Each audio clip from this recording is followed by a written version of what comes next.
blood. That was what I still felt on my hands when I crossed the border of Egypt for the last time as a prince. Egyptian blood that would seal the fate of 2 nations and unleash the most devastating wrath the world had ever witnessed. I am Moses, and what you are about to see forever changed the course of human history. When the invisible God of the slaves broke the chains of a forgotten people and humiliated the most powerful empire on earth. The blood was still fresh on my hands when I crossed the border of Egypt. Egyptian blood.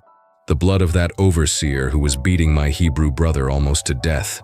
A single blow had been enough to silence him forever, but not to silence the echo of that moment that now haunted me across the relentless desert. Every grain of sand the wind threw in my face seemed to whisper, murderer, fugitive, failure. Pharaoh wanted me dead. The man who had known me since childhood, who had seen me grow up in the corridors of his palace, had now put a price on my head. 40 years of privilege unraveled in a single moment of fury, and there I was. The Prince of Egypt turned into a thirsty nomad, carrying only the clothes on my back and the crushing weight of a purpose I did not yet understand. The memories haunted me as I walked. I saw myself again as that baby in the reed basket, floating on the waters of the Nile, while my real mother watched from afar, her heart broken by the need to abandon me to save me. The Pharaoh's decree echoed in my mind. Every Hebrew boy must die. But someone, had prevented me from becoming just another victim of that systematic genocide. The Pharaoh's daughter, that compassionate princess who found me crying among the reeds and decided to defy her own father by adopting me. She gave me a name, an identity, a future. Moses, drawn out of the waters. I never imagined how prophetic that name would be, nor how many waters I would still cross, divide, and transform. I grew up as Egyptian royalty, learned their languages, their customs, their wisdom. I had access to the best tutors, the vastest libraries, the most guarded state secrets. But I always knew I was different. I always felt the call of the blood running through my veins. While other princes worried about banquets and hunts, I watched from the palace windows as the Hebrew slaves carried stones under the scorching sun. I saw their bodies bent by forced labor, their backs marked by the whip, their eyes without hope. And something inside me rebelled. How many times did I try to intervene discreetly? How many times did I use my position to ease the suffering of a few? But they were drops of water in an ocean of oppression.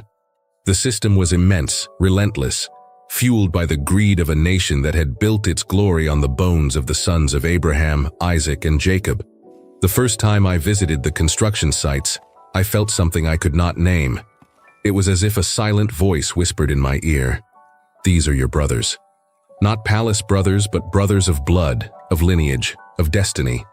There I was, dressed in fine linen and gold jewelry, while they barely had rags to cover their wounded bodies. And then came that day, the day that changed everything. I saw the Egyptian overseer brutally whipping an elderly Hebrew who had stumbled with his load. The man cried out for mercy, but the whip kept falling. I looked around. No one else witnessed the scene. That was when fury took hold of me. A fury that came from a place deeper than my Egyptian upbringing, older than my life in the palace. It was as if 400 years of oppression exploded through my fists. The blow was precise, deadly. The overseer collapsed like a sack of grain, and I stood there breathless, contemplating what I had done. I buried the body in the sand, but I could not bury the truth. I had crossed a line from which there was no return. I was no longer an Egyptian prince watching from afar. I was an Israelite who had shed blood for his people. The next day, when I tried to intervene in a fight between two Hebrews, the reply of one cut deeper than any blade. "Who made you prince and judge over us? Do you intend to kill me as you killed the Egyptian yesterday?" My secret had been discovered. There was no turning back. The forced exile in the desert was not just an escape. It was a stripping away. Each step took me further not only from Egypt but from the person I thought I was. The Prince Moses died in those sands. What survived was something new, still undefined, molded by the merciless sun and absolute solitude. 40 years of certainty dissolved in 40 days of journeying into the unknown. When I finally saw the tents of Midian on the horizon, I was no longer the man who had left Egypt. I was a refugee, a shepherd in training, someone who needed to learn to listen to the silence of the desert to perhaps one day hear the voice that would change not only my life, but the destiny of 2 entire nations. What I did not know was that my true journey was only beginning in the arid lands of Midian. 40 years, 4 whole decades shepherding sheep in the arid mountains of Midian had transformed the 40-year-old fugitive prince into an 80-year-old man marked by the desert. My hands, once soft from Egyptian luxury, were now calloused from the shepherd's staff. My face, bronzed by the relentless sun, carried wrinkles that told stories of solitude and reflection. Jethro, my father-in-law, had welcomed me as a son, and his daughter Zipporah gave me 2 sons who ran across the rocky fields like wild little goats. The simple life had pacified me. I woke before dawn, led the flock through the scarce pastures, returned at sunset. There was no more politics, conspiracies, or responsibilities weighing on my shoulders. It was just Moses, the shepherd. I liked to believe I had found my ultimate peace far from the turmoil of the civilized world. But the past never completely abandons us. In the silent nights of the desert, when the wind whispered among the rocks, I still heard the groans of the Hebrew slaves echoing through the decades. I saw their pleading faces, their bent bodies, their tears mixed with sweat under Egypt's scorching sun. And one question constantly tormented me. Where was the God of Abraham, Isaac, and Jacob? Why did he remain silent while his people suffered? That morning began like any other. I led Jethro's sheep to the slopes of Mount Horeb, following a trail I knew by heart. The sun was still low when I noticed something strange in the distance. A light dancing among the dry bushes. I thought it was just the reflection of the morning sun on the stones, but the brightness remained constant, pulsing, alive. I approached with curiosity. It was an ordinary bush, typical of that region, but it was completely engulfed in flames that did not consume it. The flames rose and fell in a hypnotic rhythm, yet each leaf remained intact. Each branch kept its original shape. It was impossible, defying every law of nature I knew. I stopped at a safe distance, fascinated and terrified at the same time. 40 years of life in the desert had taught me to respect the unexplainable, but this transcended any natural phenomenon I had ever witnessed. The fire produced no smoke, did not crackle like ordinary fire, and radiated a presence that made every fiber of my being tremble with instinctive reverence. Then the voice echoed from the midst of the flames. He called me by name. Twice I heard it resound deep within me, that it was I, Moses. It did not come from the heavens nor from the earth, but from the very center of the burning bush. When I heard my name repeated, I knew immediately it was not a human voice. There was an authority in it that made my soul tremble, a purity that exposed every sin, every failure, every moment of cowardice I carried. Instinctively I responded that I was there, that I presented myself before him, filled with fear and reverence. Then he warned me not to come closer, and commanded me to remove the sandals from my feet, for the place where I was standing was holy ground. I removed the sandals with trembling hands, each movement an instinctive reverence before the impossible. The ground beneath my bare feet radiated a holiness that pierced every fiber of my being. It was like standing in the presence of the very source of life, of the power that had spoken and brought worlds into existence. Then he revealed himself to me, saying he was the God of my father, the God of Abraham, the God of Isaac, and the God of Jacob. I immediately covered my face, not out of fear of death, but because I knew that no man could behold such glory and remain alive. The revelation that followed shattered me within. He was the God of my ancestors, and he had come down to deliver his people from Egyptian oppression. The cry of the children of Israel had reached him, and now, of all possible people, I would be his instrument of deliverance. My first reaction was pure terror, followed by absolute denial. Me, an 80-year-old fugitive who could barely speak fluently, a man who had failed as a leader when young and now lived as a simple shepherd. How could I return to Egypt and confront the most fearsome power on earth? I tried to argue, protest, find any excuse to free myself from that impossible mission.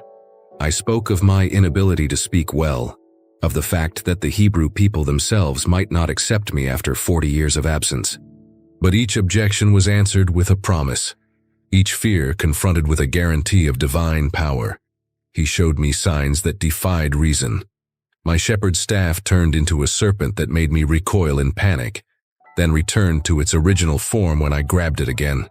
My hand became leprous like snow when I placed it on my chest, then was completely healed when I repeated the gesture. They were demonstrations of a power I had never imagined existed. But the moment that changed everything was when he revealed his name. I am who I am. It was not just a name.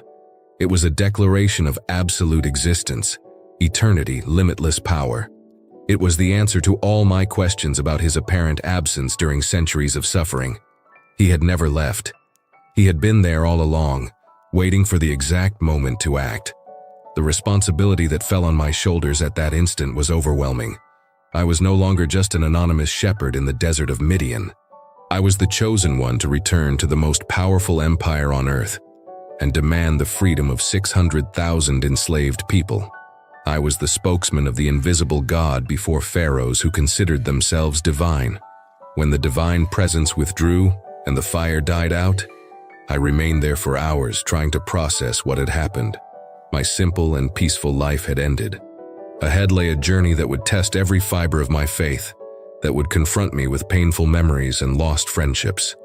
I returned home knowing that soon I would stand face to face with people I had abandoned 4 decades ago. I would have to look into the eyes of those I once called brothers, and who now considered me a mortal enemy. But something had changed irrevocably within me on that mountain. The shepherd Moses was dead. Now among the sheep walked the deliverer of Israel, carrying a burden that only faith could make bearable.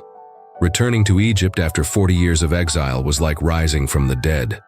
Every familiar stone, every majestic column, every hieroglyph carved into the walls instantly transported me back to the days of my youth, when I ran through the palace corridors as a carefree prince. But now I walked as a foreigner in my own homeland, carrying a shepherd's staff and a mission that would challenge the most powerful empire of the known world. Aaron awaited me on the outskirts of the city, just as had been promised. My older brother, now 83 years old, still possessed the eloquence I had never had. His eyes filled with tears when he saw me approaching. I was no longer the young prince who had fled, but an elder marked by the desert, with hair and beard whitened by the relentless sun of Midian. Together we went first to the elders of the children of Israel. We found a broken people, bent by generations of slavery that had intensified drastically since my escape. Their backs were maps of scars left by Egyptian whips. Their eyes reflected a deep resignation that cut my soul. When Aaron proclaimed the words I had taught him and performed the signs before them, something extraordinary happened. The staff that turned into a serpent before their eyes drew exclamations of astonishment and reverence. My hand that became leprous and was then instantly healed made them fall to their knees. But when I poured water from the Nile onto the dry ground and it turned into blood, silence fell. They were unmistakable signs of divine power, and that suffering people immediately recognized the hand of the God of their fathers moving on their behalf. For the first time in centuries, the children of Israel bowed and worshipped. Tears rolled down faces prematurely aged by forced labor. Mothers held their children against their chests, whispering prayers of gratitude they thought they would never speak. The God of Abraham, Isaac, and Jacob had not forgotten them. The promise made to the patriarchs would finally be fulfilled. But convincing my own people was only the first step. Ahead lay the true challenge, confronting the man who had once been my playmate, my foster brother, my confidant in the palace's secrets. The new pharaoh was not the same one who had raised me. That one had died decades ago. This was his descendant, likely a grandson, but he carried the same divine arrogance, the same absolute conviction that he was a god incarnate. The throne room remained exactly as I remembered. Gigantic columns supported a ceiling painted with scenes of the Egyptian gods, while scribes and courtiers moved in reverent silence. The massive golden throne, encrusted with precious stones that captured and reflected every ray of light, dominated the room with its intimidating magnificence. When I was announced, a murmur swept through the entire court. Moses, the fugitive prince, had returned. Some older courtiers recognized me immediately, their eyes widening in shock and disbelief. The young man who had fled as a criminal now returned as a prophetic-looking elder, wearing simple shepherd's clothes and carrying only a rustic staff. Pharaoh observed me for long moments before speaking. His eyes held a complex mix of curiosity, disdain, and something that could be interpreted as a shadow of lost affection. He knew the stories about me, had grown up hearing tales of the prince who had betrayed his own class to defend Hebrew slaves. But to see me there, decades later, must have been like beholding a ghost from the past. My request echoed through the hall like a distant thunder, to let the people of Israel go to worship their God in the desert for 3 days. Simple words, but they carried the weight of 400 years of captivity. They were not just words. They were a declaration of war against the entire economic and religious structure of Egypt. Pharaoh's response was predictable, yet still cutting. Who was this Lord of the Hebrews that he should obey his voice? The gods of Egypt had made his nation the most prosperous and powerful on earth. The Nile was their deity, Ra was his heavenly father, and he himself was the embodiment of Horus. Why should he bow before an invisible deity of an enslaved people? I demonstrated the signs I had been given, but the court magicians reproduced them with their occult arts. My staff turned into a serpent, but theirs did too. The difference was that my serpent devoured theirs, a dark foreshadowing of what was to come. But Pharaoh's heart hardened before what he had witnessed. His final words echoed like a sentence. He not only refused our request, but would intensify the oppression over the children of Israel. If they had time to think about worship, it meant they were not working hard enough. From that moment on, they would have to produce the same number of bricks but without being given straw. They would have to gather it themselves. I left the palace carrying not only rejection but the responsibility for the intensified suffering of my people. The Hebrews, who had initially welcomed me with hope, now blamed me for the worsening of their situation. Their groans multiplied. Their bodies were whipped with even more brutality, and all because of my failed intervention. That night, alone under the stars that shone indifferently over the Nile Valley, I cried out to the Almighty with an anguish that threatened to tear me apart. Why had he allowed the suffering of the people to increase? Why had Pharaoh's heart become even harder after witnessing his power? The answer I received completely changed my perspective on what was about to happen. That first display of power had not been rejected. It had only been the beginning. Pharaoh would come to know the name of the Lord through acts that would shake the very foundations of his civilization. Each refusal would harden his heart even more, preparing him for judgments that would reveal who truly ruled over the earth and the heavens. The confrontation was only beginning, and the sacred waters of the Nile would soon witness the first act of a war between gods that would forever change the course of human history. The next morning brought a devastating clarity about what was about to happen. There would be no more diplomatic negotiations or subtle demonstrations of power. The Almighty had declared war on the very foundations of Egyptian civilization, and I would be his unsheathed sword against the gods who had enslaved my people for 4 centuries. I went to the Nile at dawn, when Pharaoh performed his morning devotions to the sacred river. It was a ritual I had known since childhood, the divine descendant of Ra walking majestically to the waters that gave life to Egypt, offering incense and prayers to the god who supposedly controlled the annual floods. Seeing that man, who had grown up in the same corridors as I did, bowing before waters that would soon become an instrument of divine judgment, stirred in me a strange mix of compassion and unshakable determination. Aaron was at my side, carrying the staff that had become the symbol of the power we represented. The courtiers and priests accompanying Pharaoh watched us with a mix of curiosity and disdain as we approached.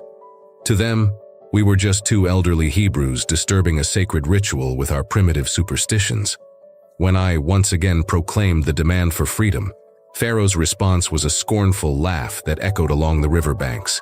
His magicians positioned themselves strategically, ready for another display of their occult arts to refute our power. Egyptian pride was about to be shattered, though they did not yet know it. I raised the staff over the crystalline waters of the Nile under the first rays of the sun.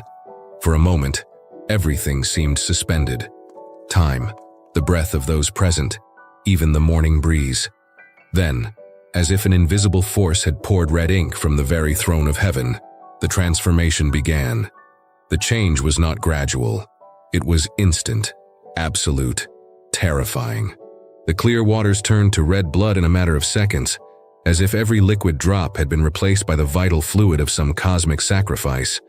The metallic, nauseating smell of fresh blood spread through the air, causing several people to instinctively recoil.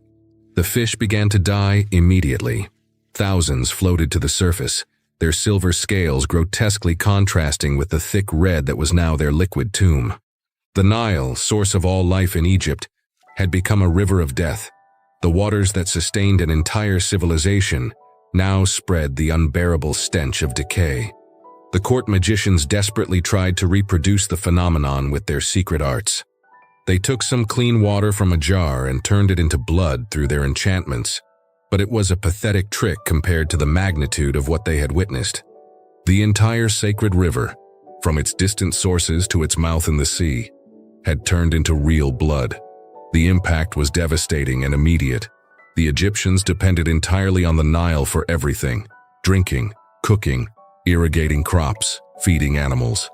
Now they had to dig wells desperately along the banks, searching for underground water that had not yet been contaminated. Their hands bled as they dug into the hard earth, trying to find a few drops of clean water for their thirsty families. The irony was overwhelming. The river they worshipped as a deity had turned against them. Hapi, the god of the floods, seemed to have gone mad. Sobek, the crocodile god, saw his domain transformed into a scarlet nightmare. Khnum, the creator who supposedly controlled the waters of the Nile from the first cataract, proved powerless before the God of Israel. For 7 consecutive days, Egypt endured this unbearable reality. 7 days breathing the constant stench of aquatic death. 7 days watching their sacred sources become a constant reminder of mortality. 7 days realizing that their ancient gods could not restore even a single drop of clean water. I watched all of this with conflicting feelings that tore me apart inside. Part of me rejoiced in seeing divine power humiliate the oppressors of my people. Another part suffered witnessing the despair of innocent people. Egyptian children crying from thirst, mothers digging wells with their bare nails, the elderly fainting from dehydration. But it was only the beginning. This first demonstration established a pattern that would repeat. Each plague would strike directly at a specific Egyptian deity, revealing its impotence before the true sovereign of the universe. The blood in the Nile was not just a judgment. It was a declaration of war against the entire Egyptian pantheon. Pharaoh, even in the face of overwhelming evidence, kept his heart hardened. He saw it not as a sign to free the Hebrews, but as a personal challenge to his divine authority.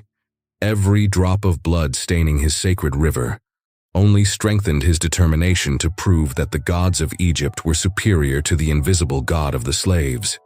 As the 7th day drew to an end and the waters remained red, a new tension filled the air. The Egyptians whispered among themselves about what else might happen. The Hebrews, protected in Goshen where their waters remained crystal clear, began to understand that their liberation would cost much more than they had imagined. The sepulchral silence that settled over the Nile Valley on that 7th night was not peace. It was merely the pause before the next storm approaching the contaminated waters. 7 days of blood had passed when the Nile finally returned to normal, but the false sense of relief that spread through Egypt lasted less than a single breath. Pharaoh's heart remained harder than granite, and the Almighty was only warming up for the display of power that would come next. The second encounter took place at the same sacred spot where the waters had turned to blood. This time, however, I knew I would witness something even more disturbing to the Egyptian mind. It would not just be the desecration of a natural element, it would be the complete invasion of their most intimate and sacred spaces by creatures they associated both with fertility and with repulsion. When I once again stretched the staff over the restored waters of the Nile, the response was immediate and deafening. The sound began as a distant murmur, then intensified until it became a deafening chorus echoing throughout the valley. Millions of frogs emerged simultaneously from the depths of the river, creating a cacophony that seemed to come from the underworld itself. It was not just a few hundred or thousands. It was an uncountable multitude that completely covered the surface of the Nile, turning the waters into a green, leaping mass that moved like a living, pulsing carpet. The sound of their croaking multiplied exponentially every second, creating such an intense noise that it was impossible to hold a normal conversation. But the true horror began when they left the water. The frogs did not remain on the banks as would be natural. They invaded in an organized and relentless way, marching in successive waves toward the cities, towns, and villages of all Egypt. It was as if they were receiving orders from an invisible general, moving with a defined purpose toward the places where they would cause the greatest disruption. They entered houses through the smallest gaps possible. They climbed walls, leapt through windows, slipped under doors. No physical barrier could stop them. The Egyptians ran desperately, trying to seal their homes. But for every opening they closed, the frogs found 10 other ways to get in. The invasion of the bedrooms was particularly traumatic. Entire families woke up in the middle of the night feeling something cold and wet jumping on their bodies. Children screamed in terror upon discovering frogs under their pillows, among their bedding, even inside their hair. Desperate parents tried to protect their children, but it was a lost battle against an amphibian army that seemed to multiply infinitely. The kitchens became impossible battlegrounds. Frogs jumped into boiling pots, contaminating food that had taken hours to prepare. They invaded lit ovens, creating a nauseating smell of burnt flesh mixed with the already unbearable stench of millions of amphibians scattered everywhere.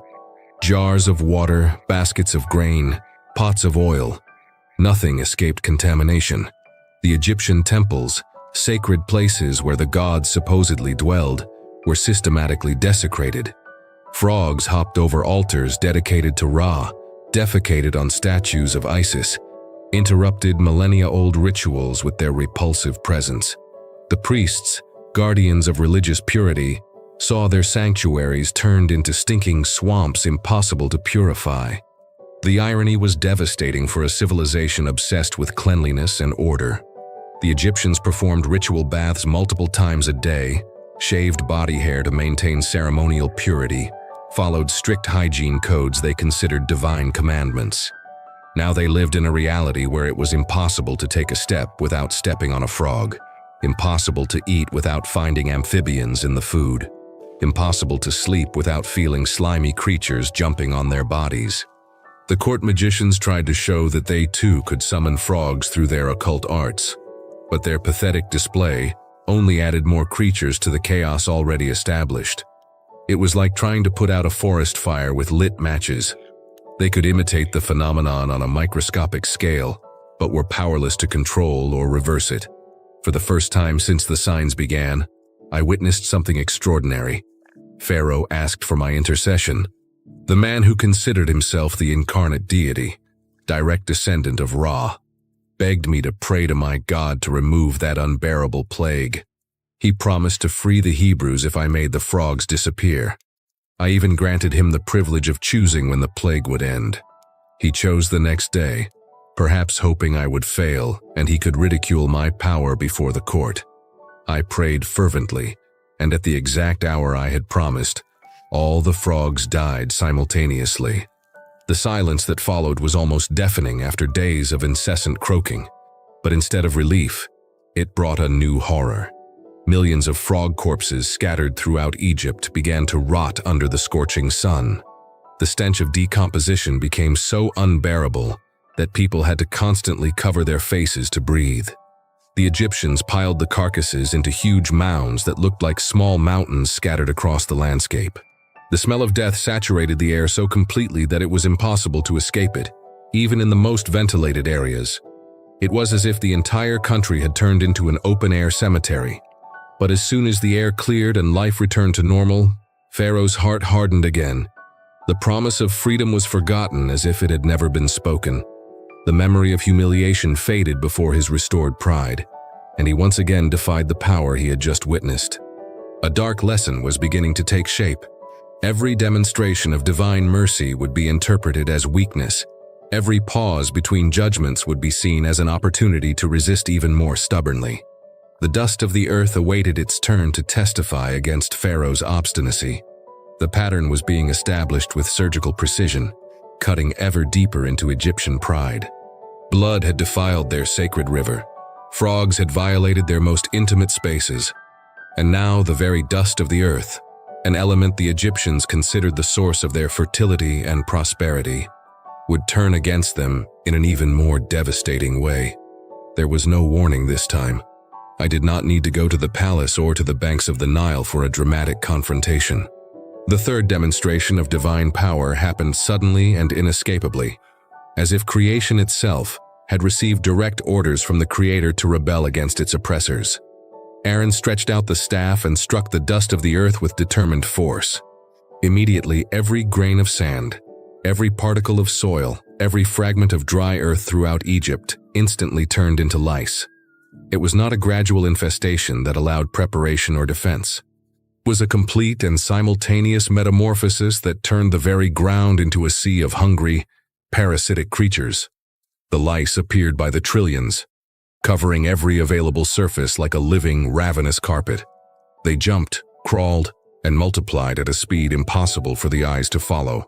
There was no escape because they literally came from beneath people's feet. Each step lifted clouds of parasites that immediately clung to the skin, hair, and clothing of every living creature within reach. The Egyptians ran desperately into their homes, only to find the interiors even more infested than the streets. The dust that had gathered in corners, in the cracks between stones, in the dirt floors, all had turned into a pulsating mass of microscopic, voracious insects. The torture was constant and inescapable.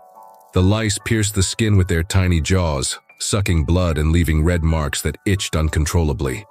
People scratched themselves until they bled, trying to relieve the torturous itching that spread over every inch of their bodies.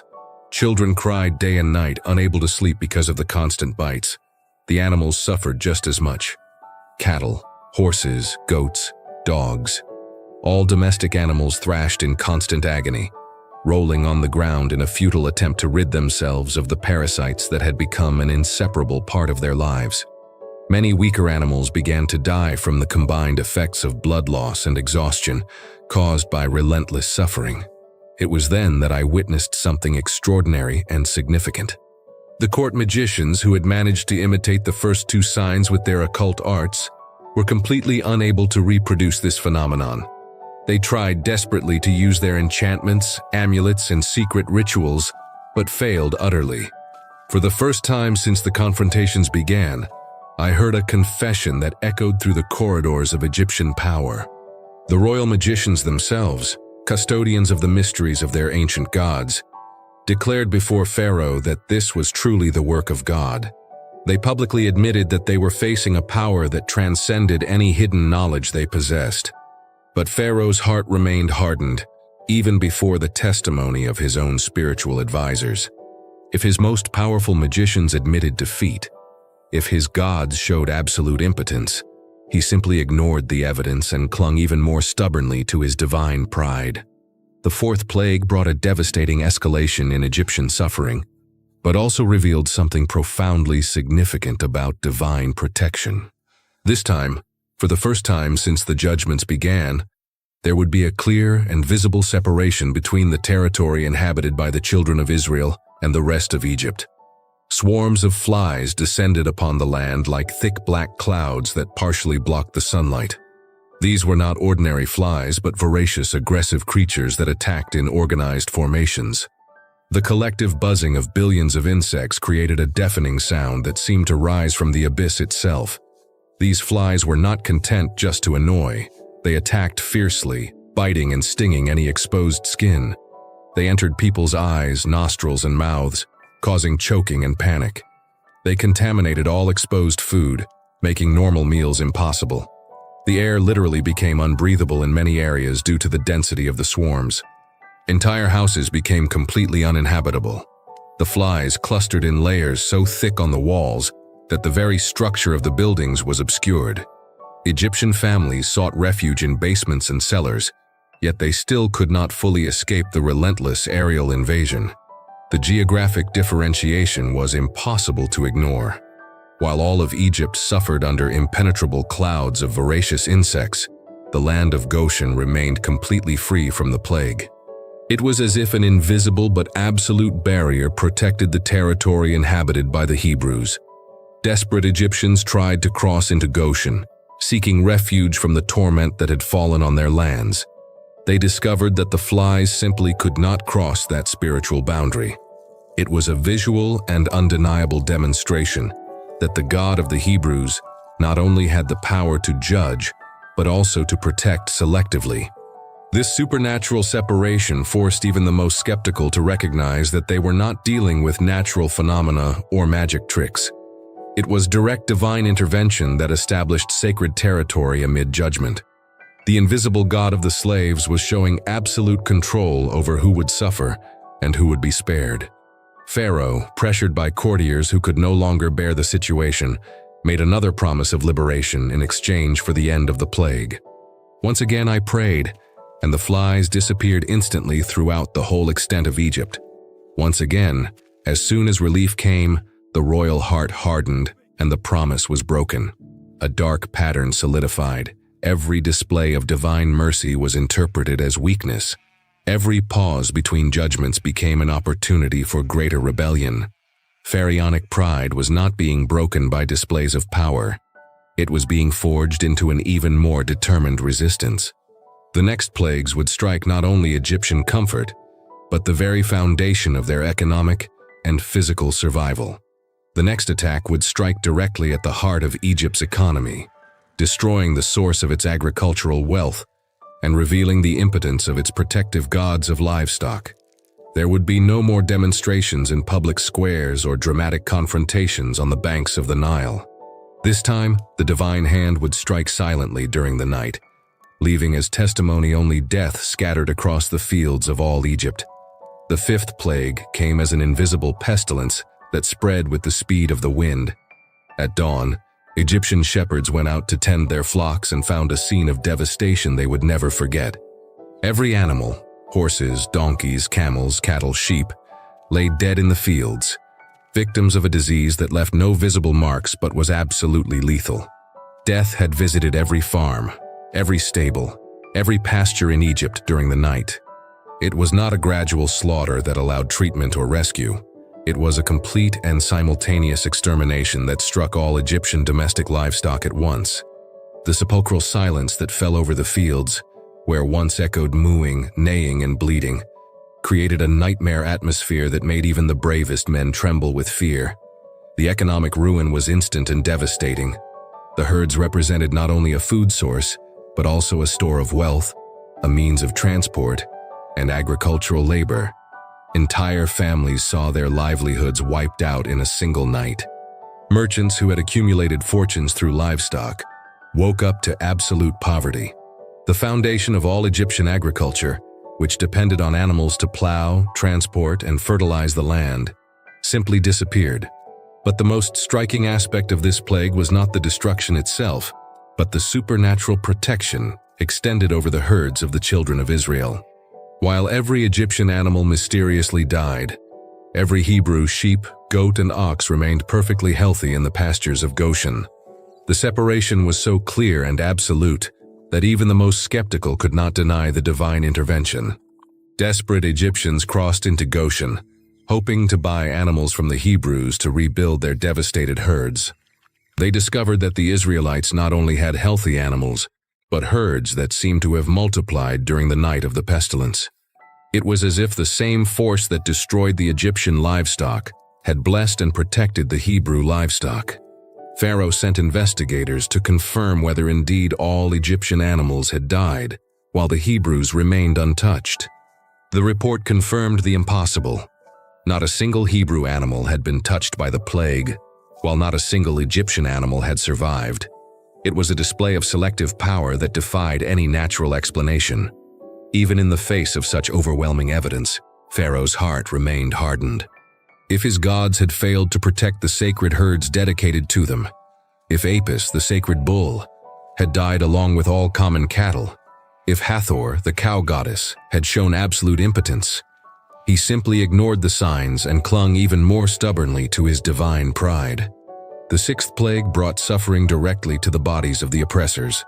There would no longer be any separation between those who commanded oppression and those who carried it out. This time, from Pharaoh himself to the last soldier who whipped Hebrew slaves, all would experience in their own flesh the pain they had inflicted for generations.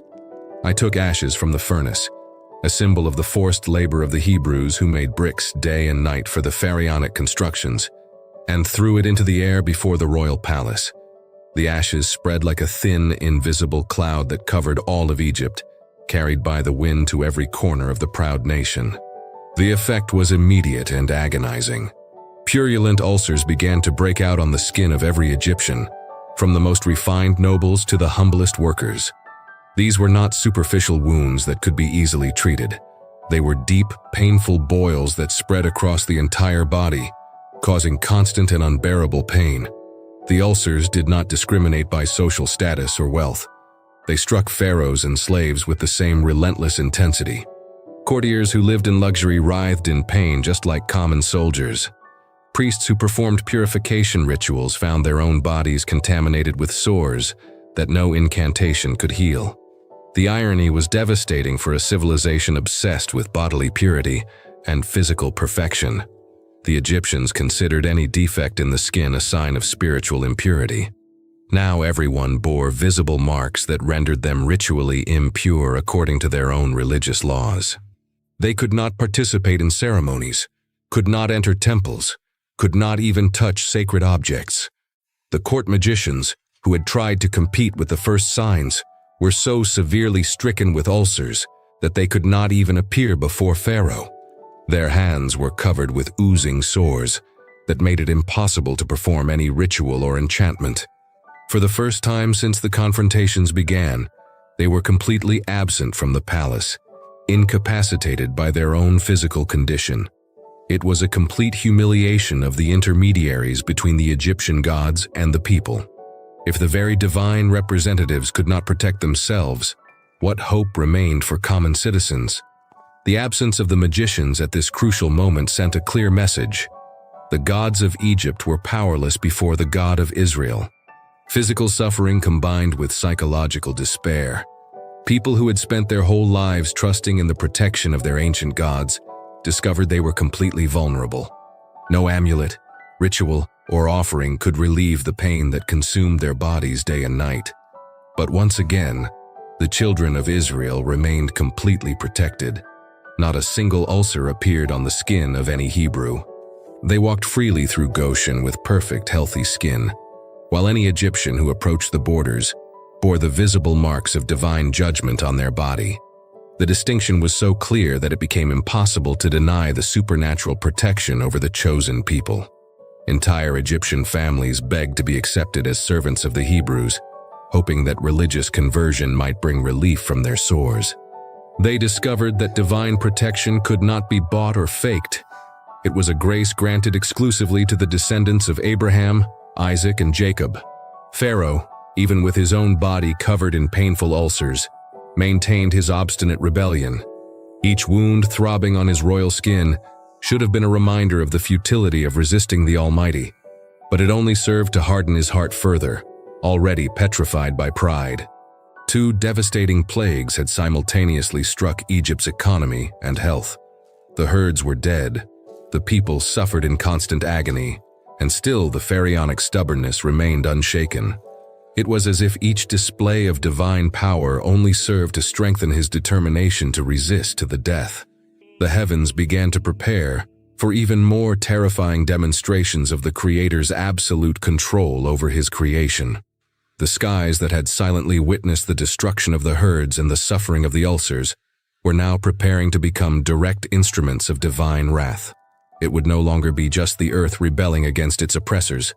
The entire celestial creation would descend in fury to show who truly controlled the elements the Egyptians worshipped as gods. The seventh plague brought a storm that defied any natural phenomenon Egypt had ever witnessed. It was not simply heavy rain or strong wind. It was an apocalyptic display of power that turned the sky into a source of terror that made the earth tremble beneath their feet. I stretched out my staff toward the heavens, and the response was immediate and terrifying. Black clouds formed out of nowhere, swallowing the sunlight at an impossible speed. Within minutes, day turned into an artificial night charged with an electric energy that made the hair on our bodies stand on end instinctively. The air filled with a palpable tension that seemed to herald the end of the world. Then the hail began. But these were not ordinary hailstones falling from above. They were massive projectiles the size of clenched fists, some even larger, descending with destructive force capable of breaking bones and crushing skulls. The deafening noise of millions of hailstones striking the ground simultaneously created a sound as if the very heavens were collapsing upon Egypt. What made the storm even more terrifying was the fire that came down mixed with the ice. Constant lightning split the darkened sky, but instead of simply flashing and vanishing, they reached the ground as tongues of fire that spread and burned everything they touched. It was an impossible contradiction. Fire and ice falling simultaneously from the sky, destroying with opposing elements that collaborated in a dance of devastation. Centuries-old trees were shattered in minutes. Thick trunks that had resisted storms for decades broke like twigs under the relentless impact of the hailstones. Houses with thatched roofs caught fire instantly when the lightning struck them, creating blazes that spread even under the rain of ice. The crops that had survived the previous plagues were completely annihilated. Entire fields of wheat, barley, and flax, crops essential for Egyptian survival, were reduced to wreckage within hours. Every plant was cut to the root, every stalk shattered, every grain crushed into the ground soaked with vegetal blood. Men and animals caught outdoors during the storm suffered terrible injuries or died instantly. The hailstones were large and heavy enough to break bones and cause fatal trauma. Those who managed to find shelter in time watched through windows and cracks as the complete devastation consumed everything left outside. But again, the supernatural separation manifested itself unmistakably. While all of Egypt was battered by this apocalyptic storm, the land of Goshen remained under a clear and serene sky. It was literally possible to see where divine protection ended and judgment began, an invisible but absolute line that kept the Hebrew people completely safe while their neighbors suffered total devastation. Egyptians who managed to flee into Goshen during the storm discovered something extraordinary. At the exact moment they crossed the spiritual boundary, the hailstones simply stopped falling on them. It was as if an invisible dome protected that territory, creating a zone of absolute peace amid the destructive chaos consuming the rest of the nation. The storm lasted for hours, but when it finally ceased, it revealed an Egypt unrecognizable. Entire cities looked as though they had been bombarded by an invisible army. Fields that had once been lush now resembled battlefields, covered with plant debris and stained with the blood of animals and people who had not found shelter in time. For the first time since the plagues began, some Egyptian courtiers began openly questioning the wisdom of resisting the God of the Hebrews. They approached Pharaoh, begging him to allow the Israelites to leave before even worse plagues completely destroyed what remained of their civilization. But the royal heart remained petrified by pride. The eighth plague came like an organized army from the horizon. What began as a distant dark cloud revealed itself to be an invasion of locusts in proportions that defied human imagination. These were not local swarms that could be fought with fire or smoke. It was a coordinated migration of trillions of voracious insects that completely darkened the sky. The sound was deafening. The collective beating of trillions of wings created a constant buzz that could be heard miles away. It was as if the very air vibrated with the presence of this insatiable multitude approaching to devour everything left after the previous plagues. When the locusts landed, they literally covered every available surface. The ground disappeared beneath thick layers of insects that moved like a living, hungry carpet. Houses, trees, fences, everything was completely obscured by the mass of creatures piling atop one another in impossible density. The agricultural devastation was absolute and systematic. The locusts devoured everything that had grown after the hailstorm, but did not stop there. They ate even the newest sprouts trying to emerge from the devastated soil. They gnawed tree bark, dry leaves, every trace of plant matter they could find. Within days, they turned Egypt into a barren desert. Not even grass remained to feed the few animals that had survived the previous plagues. The landscape became brown and dead, as if years of drought had consumed all plant life in a single week of voracious destruction. The economic despair was total. There were no more harvests to feed the population, no forage to feed the remaining work animals, no plant raw materials for industries dependent on flax, papyrus, and other agricultural products. Egypt was literally starving. Once again, desperate courtiers begged Pharaoh to yield to the demand for liberation. Some openly questioned whether it was worth destroying the entire nation just to keep the Hebrews enslaved. But pharaonic pride proved stronger than any practical consideration. Pharaoh even summoned me and Aaron, offering partial freedom. The men could leave to worship, but the women and children had to remain as a guarantee of return. It was a desperate negotiation by someone beginning to realize he was losing an impossible war. But the divine demand was clear.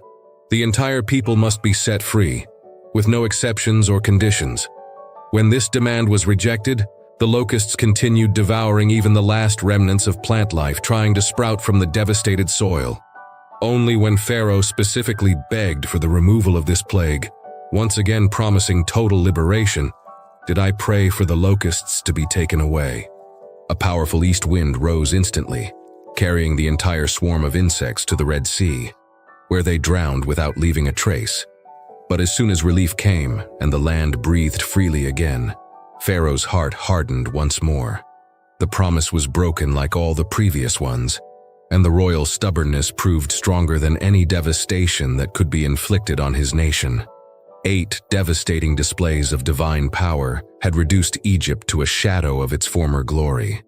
But there still remained 2 final plagues that would strike not only the body and the economy, but the very soul of Egyptian civilization, plunging it into a darkness that would make all the previous plagues seem only rehearsals for the final act of this war between gods. 8 devastating displays of divine power had reduced Egypt to rubble, but Pharaoh's heart remained harder than granite. The moment had come to strike not only the body or the economy of the oppressors, but the very collective psyche of a civilization that worshipped light as the supreme deity. The 9th plague would be a direct assault against Ra, the sun god, revealing his absolute impotence before the creator of all the heavenly lights. I stretched out my staff toward the heavens for the second to last time, knowing that what was about to happen would plunge an entire nation into the most primal terror the human mind can experience. It would not be merely the absence of light.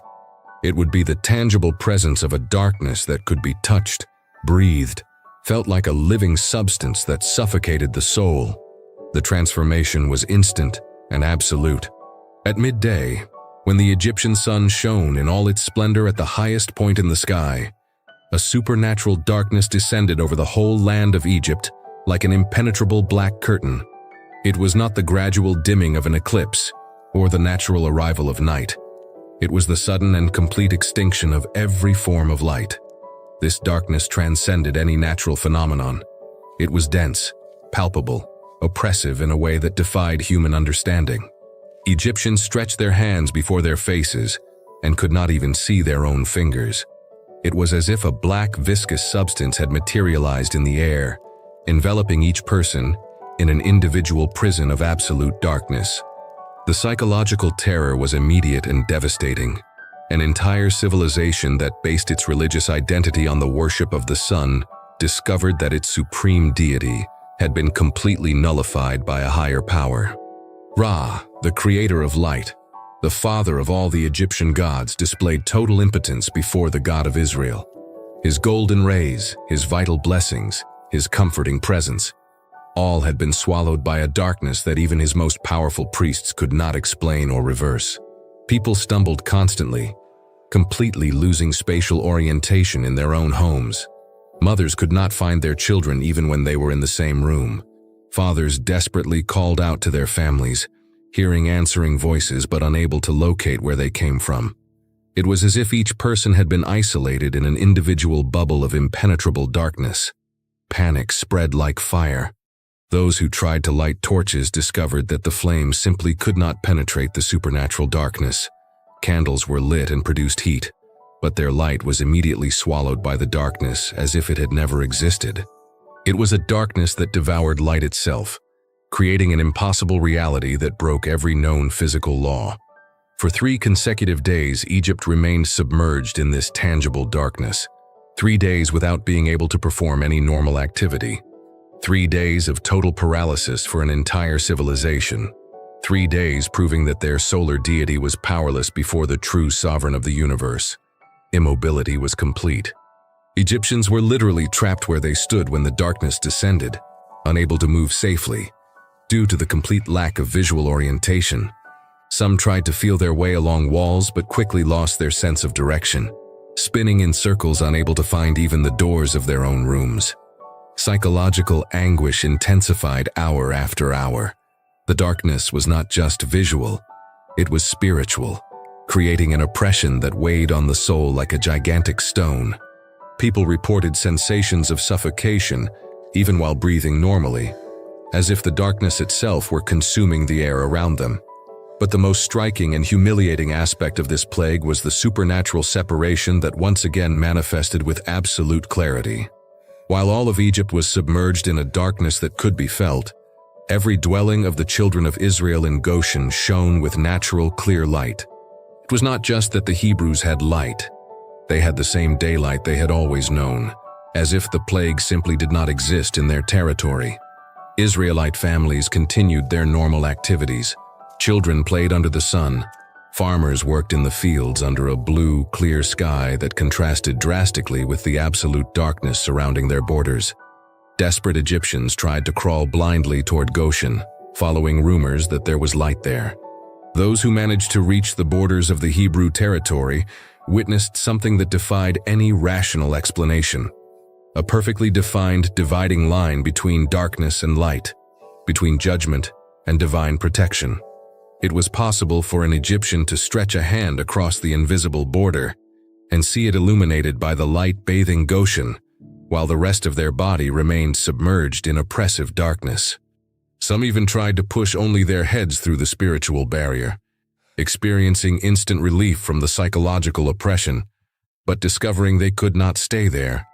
They were gently but firmly pushed back into the darkness. During these 3 days of horror, I heard reports of Egyptians who temporarily lost their minds from the constant terror. The combination of absolute darkness, forced isolation, and spiritual humiliation broke minds unprepared to face the reality that their ancient gods were powerless. Some priests of Ra suffered mental collapse upon realizing that all their solar rituals, their morning prayers, their incantations dedicated to the sun, God could not produce even a faint ray of light. It was the end of an entire religious cosmology that had sustained Egyptian civilization for millennia. On the 3rd day, when the darkness finally lifted and natural light returned to Egypt, the relief was so intense that many Egyptians fell to their knees weeping simply because they could see again. But the psychological damage was done. Confidence in the supremacy of their gods was irreparably shaken. Pharaoh summoned me once more, his voice carrying an exhaustion he could no longer hide. He offered an even greater concession. All the people could leave to worship, but the herds must remain in Egypt as a guarantee of return. It was the most generous offer he had made so far, revealing how much those 3 days of darkness had affected even his seemingly unshakable resolve. But the divine demand remained absolute: complete liberation without conditions or guarantees. All the people, all the herds, all the possessions, everything had to be set free without restriction. When I rejected this final attempt at negotiation, something definitively changed in Pharaoh's expression. His final response echoed through the palace like a death sentence. Never again should I appear before him, for on the day he saw my face again, I would die. It was a desperate threat from someone who had lost all moral authority, but still clung to political power through intimidation. My reply was prophetic and grim. He was right. He would never see my face again. But before our last conversation ended, there would be one final plague that would make all the previous ones seem like gentle warnings. a plague that would strike every Egyptian household so devastatingly that Pharaoh himself would not only beg for our departure, but would drive us out of Egypt laden with gifts so that we might leave as quickly as possible.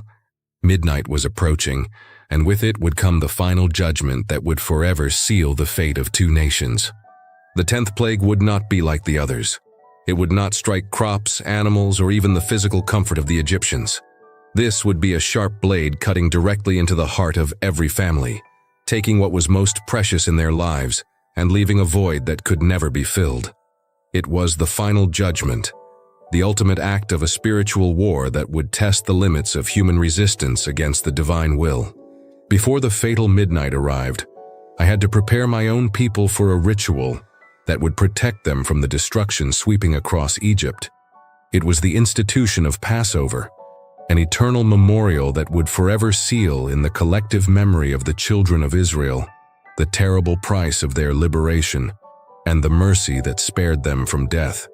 Each Hebrew family was to choose a perfect lamb without any defect and keep it for 4 days to observe its integrity. On the afternoon of the 14th day of the month at sunset, they were to sacrifice it and sprinkle its blood on the doorposts and lintels of their houses. It was a visible sign for the destroying angel who would pass through all of Egypt on that terrible night. The blood was not just a marker. It was a declaration of faith. Each family that obeyed this command was proclaiming its absolute trust in divine protection, even in the face of the death threat hanging over the entire land. It was an act of extraordinary courage to paint the doors with blood, knowing that death itself would walk the streets during the night. I watched my people carry out this ritual with a mixture of solemnity and sacred fear. Fathers explained to their small children why they were marking their houses with blood, trying to keep their voices steady while their hearts tightened at the thought of what would happen to the Egyptian neighbors they had known for decades. Mothers prepared the Passover meal with silent tears streaming down their faces, knowing that this would be a night that would forever change their lives. The lamb's meat had to be roasted whole and eaten with bitter herbs and unleavened bread. Nothing could be left until the next day. Everything had to be burned before dawn. It was a meal of urgency, eaten while standing, with belts fastened and sandals on their feet, ready to depart at any moment when the order of liberation finally came. While the Hebrew families prepared for the most important night of their history, a supernatural tension began to settle over all of Egypt. It was as if the very atmosphere thickened with the approach of final judgment. Animals grew restless without apparent reason, dogs howled incessantly, and a sense of dread weighed on every Egyptian heart. Midnight arrived with a sepulchral silence that seemed to suck all sound from the land. Then, in impossible and terrifying unison, began the wail that would echo across the whole of Egypt, like a deafening chorus of human despair. It was not a single cry or sob. It was a collective moan rising simultaneously from thousands of homes where death had entered like a silent thief. In every Egyptian house, from the royal palace to the humblest peasant hut, the firstborn male had died instantly. Age did not matter. Infants in cradles, playful children, young adults in their prime, mature men with family responsibilities. All the firstborn were touched by the invisible hand of death at the exact same moment. What made this tragedy even more devastating was its silent and inexplicable nature. There were no signs of violence, illness, or injury. The dead simply seemed to have fallen peacefully asleep, but no human power could awaken them. It was as if their souls had been summoned simultaneously to appear before the heavenly tribunal. In the royal palaces, Pharaoh's own son, heir to the throne, future ruler of the most powerful empire on earth, lay motionless in his golden bed. All the pomp and magnificence surrounding his life, all the grand plans for his future, all the refined education he had received, all became instantly irrelevant before the relentless reality of death. In the houses of the nobles, firstborn sons who had been raised with unimaginable luxuries and destined to hold positions of power, were found dead in their ornate chambers. Their mothers, accustomed to having every wish fulfilled by servants, now writhed in a pain that no wealth could soothe or remedy. In the humble homes of the workers, fathers who had placed all their future hopes in their eldest sons discovered that their dreams had died with them. They were simple men who worked from sunrise to sunset to support their families, and now they gazed upon the pale faces of those who represented the continuation of their bloodlines. The wailing that rose throughout Egypt was not only from grieving mothers and fathers. It was the cry of an entire civilization losing its next generation of leaders, warriors, priests, artisans, and farmers.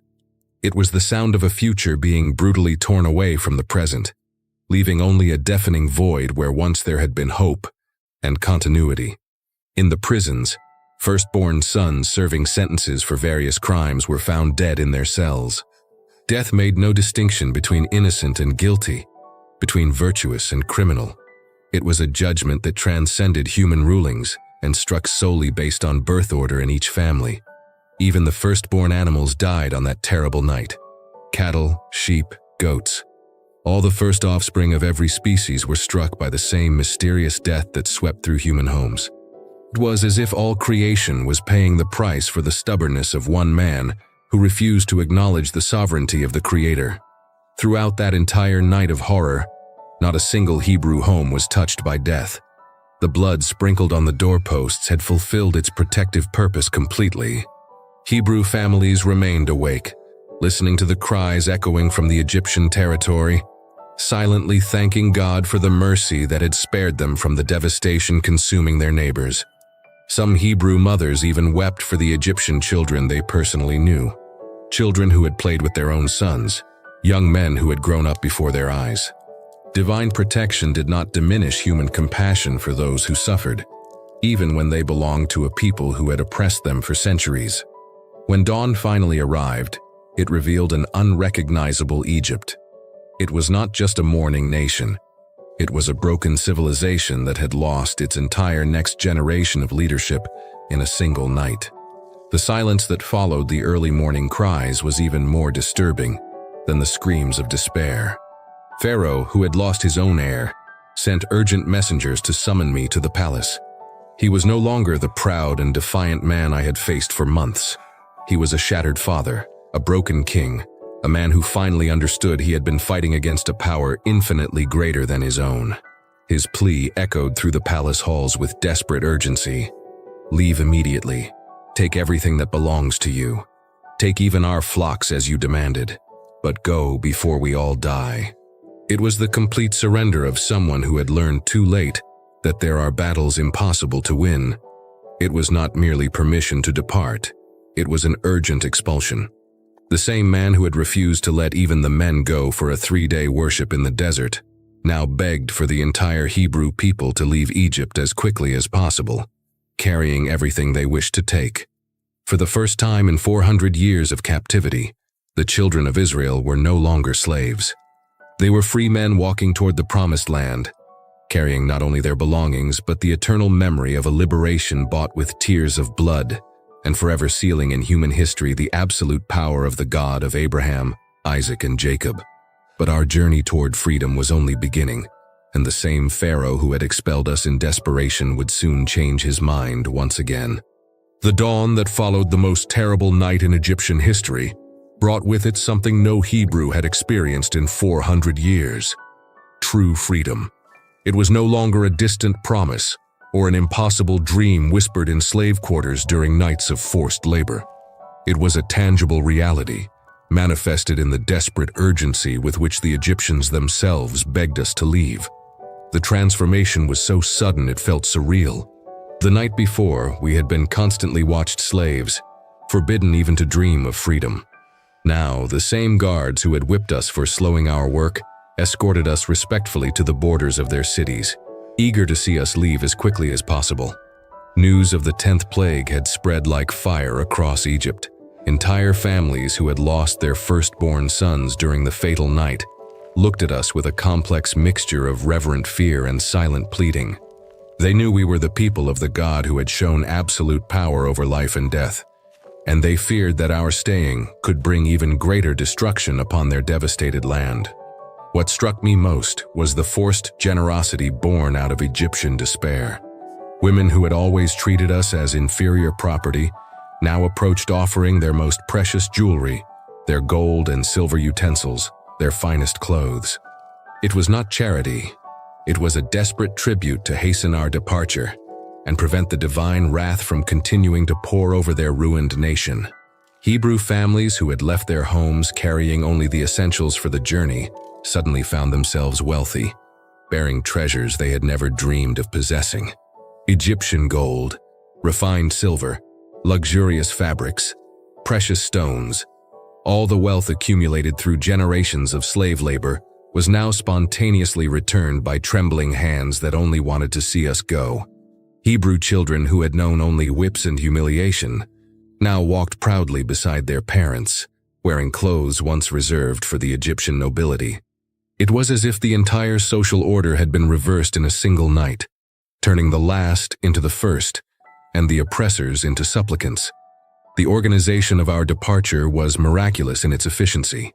600,000 adult men, accompanied by their wives and children, along with a mixed multitude of other peoples who joined us, formed a human procession stretching for miles across the Egyptian landscape. It was an entire nation on the move, carrying not only their belongings but the hope of 400 years finally coming to life. The herds we had managed to keep through the plagues walked with us, along with the animals the Egyptians desperately gave us to ensure our quick departure. Sheep, goats, cattle, a livestock wealth representing not only sustenance for the journey, but the economic foundation to rebuild our society in the Promised Land. We departed from Ramesses on a morning that seemed blessed by the very heavens.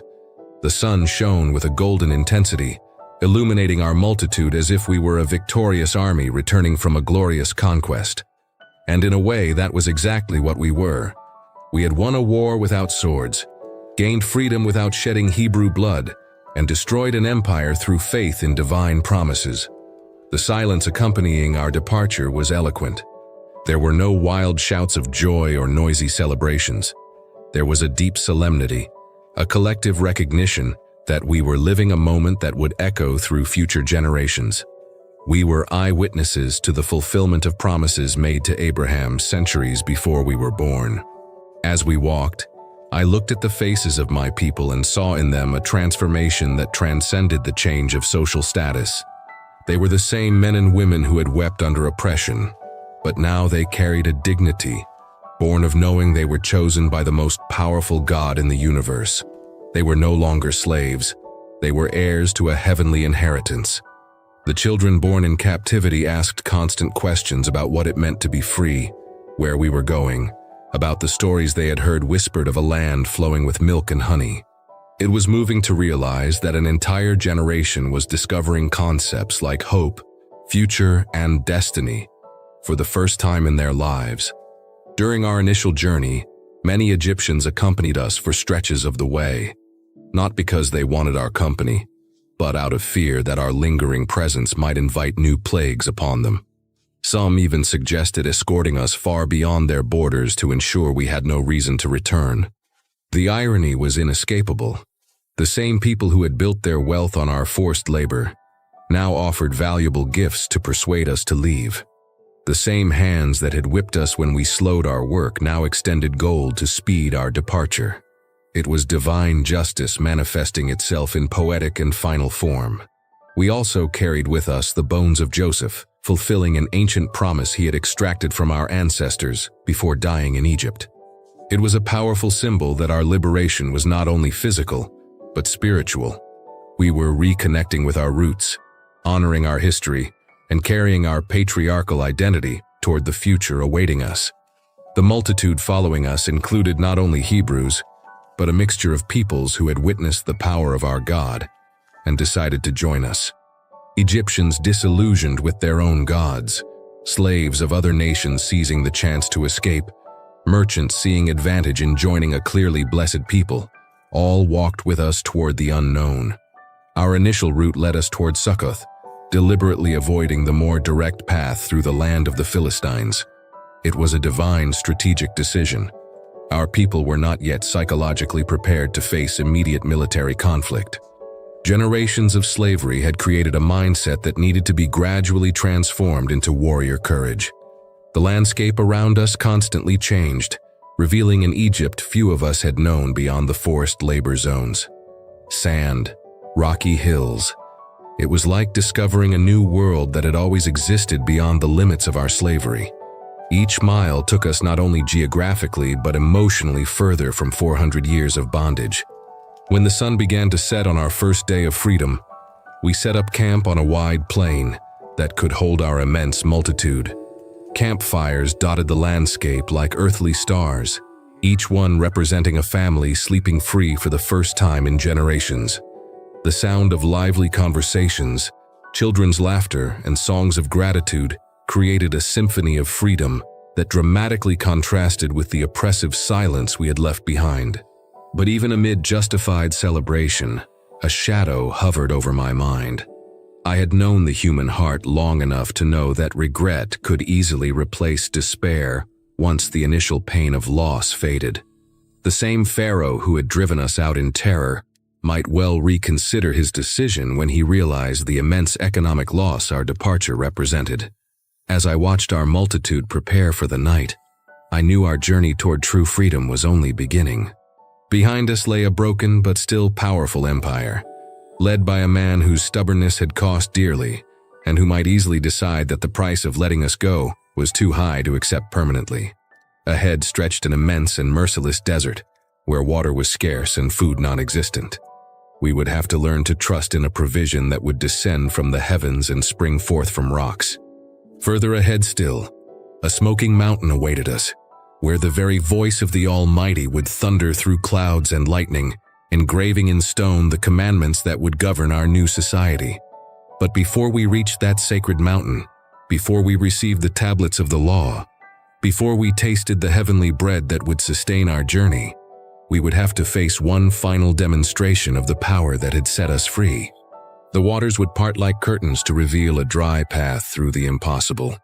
Our freedom would be sealed forever, in the depths of a sea that would become a tomb. Only then, singing victory on the shores of ultimate redemption, would we truly begin our journey toward the promised land.